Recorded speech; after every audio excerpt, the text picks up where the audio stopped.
Kasang jung kinong tray SSA po kalama jang ka All Mekhlia SSA Non-Teaching Staff Association. Kebalaya chaka shite yo kajing yaki kijong ki po manar malki.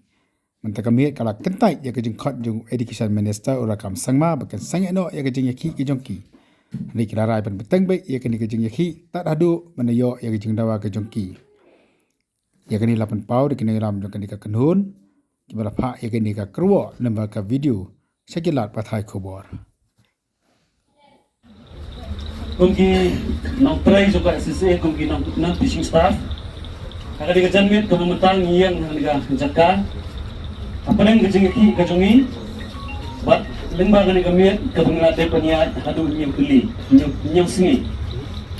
Te lemba kani kajanmit kememetang yoi yang kubor na Education Minister ujongi urakam sama ubak kerpat yang ikut ke action.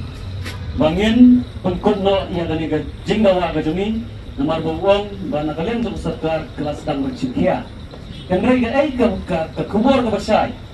Sya Education Minister ujongi kalon bamangi kon ki member jong ka action hiberboy atau kalama jong ka All Mekhlia SSA Non-Teaching Staff Association nilerai bidakam ay gasur bangin pengkut yang kani kajengki kajongi hadu ba ngidayo ya kajingjong.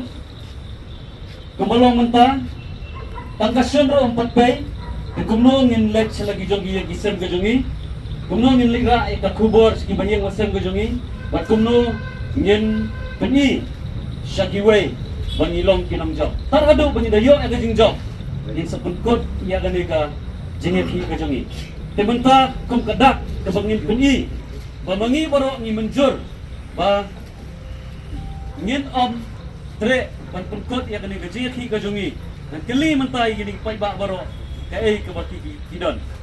Are you willing to call off the agitation? No. Are you willing to call off the agitation? No. Why? Until demand sama. Again, until Demand sama. okay, until and unless we get our demand. That is our strong message from the association to the government of Meghalaya through the Education Minister. Thank you.